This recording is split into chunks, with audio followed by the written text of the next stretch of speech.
ሰላም የሃሚንግ ስፖርት ተከታታዮች እንዴት ናችሁ?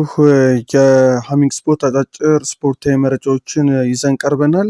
በትናንትናው ዕለት ሞሮኮ የአፍሪካ ቻምፒዮን እንደሆነች እንደወሰነ ካፍ ውሳኔ እንዳስተላለፈ ገልጸን ነበር። ነገር ግን ሴኔጋል ለስፖርት ገላጋይ ፍርድ ቤት ይግባኝ ደግሞ ጠይቃለች። የአፍሪካ እግር ኳስ ኮንፌዴሬሽን ካፍ ሴኔጋል አሸንፈው የነበረውን የአፍሪካ ዋንጫ ለሞሮኮ አሳልፎ መስጠቱን ተከትሎ ምዕራብ አፍሪካዊቱ ሀገር ጉዳዩን ወደ ዓለም አቀፉ ስፖርት ገላጋይ ፍርድ ቤት ካስ እንደምትወስደው አሳውቃለች። ሞሮኮ ከሴኔጋል በተገናኙበት የአፍሪካ ዋንጫ ፍጻሜ በተፈጠረው ውዝግብ ምክንያት ሴኔጋል ጥፋተኛ ሆና በመገኘቷ ወስደው የነበረውን የአፍሪካ ትልቁን ዋንጫ እንድትመልስ ካፍ ውሳኔ ማሳለፉ ይታወቃል። የሴኔጋል እግር ኳስ ፌዴሬሽን ካፍ ያሳለፈው ውሳኔ ፍትሐዊነት የጎደለውና ተቀባይነት የሌለው መሆኑን አሳውቋል።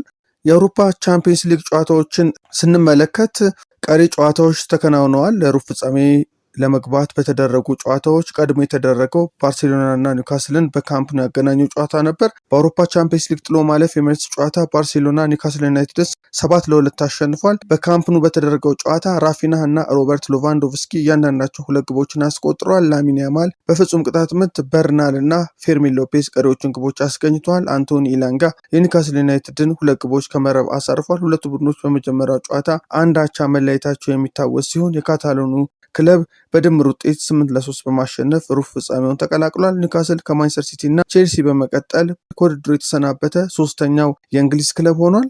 በሌሎች ጨዋታዎች ሊቨርፑል ጋላታሳራይን 4-0 በማሸነፍ ለሩብ ፍጻሜ ደርሷል። በአውሮፓ ቻምፒየንስ ሊግ ጥሎ ማለፍ የመልስ ጨዋታ ሊቨርፑል ጋላታሳራይን 4-0 በማሸነፍ ነው ሩብ ፍጻሜውን የተቀላቀለው። በአንፊልድ በተደረገው ጨዋታ ዶሚኒክ ሶቦስ ላይ፣ ሁጎ ኤኪቲኬ፣ ሪያን ራቨንበርክ እና ሞሐመድ ሳላህ ግቦቹን አስቆጥረዋል። ሊቨርፑል በመጀመሪያው ጨዋታ 1-0 ቢያሸንፍም በድምር ውጤት 4-1 በማሸነፍ ሩብ ፍጻሜ ገብቷል። በሌላ ጨዋታ ቶትናም ሆትስፐር አትሌቲኮ ማድሪድን 3-2 ቢያሸንፍም በድምር ውጤት 7-5 መሸነፉን ተከትሎ ከውድድር ውጪ ሆኗል። ባየር ሙኒክ አትላንታን 4-1 አሸንፏል። ሙኒክ በመጀመሪያው ጨዋታ 6-1 ማሸነፉ የሚታወስ ሲሆን በድምር ውጤት 10-2 በማሸነፍ ለሩብ ፍጻሜው የደረሰበትን ውጤት አስመዝግቧል። አድማጮቻችን የአውሮፓ ቻምፒየንስ ሊግ አጫጭር ስፖርታዊ መረጃዎች ይህንን ይመስላሉ። በሌሎች ስፖርታዊ መረጃዎች ወደ በኋላ ላይ እንገናኛለን። ሃሚንግ ስፖርትን ሰብስክራይብ በማድረግ ተከታተሉ፣ ሼርን በማድረግ ለሌሎች አጋሩ። መልካም ቀን።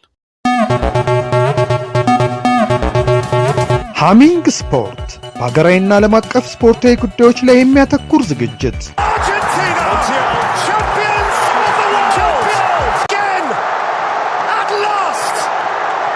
በሃሚንግ ስፖርት የስፖርት ዜናዎች፣ በተመረጡ ርዕሶች ላይ ውይይት፣ የእንግዳ ዝግጅት፣ የስፖርተኞች ግለ ታሪክና የሴቶችን እግር ኳስ በልዩ ሁኔታ ይዳስሳል።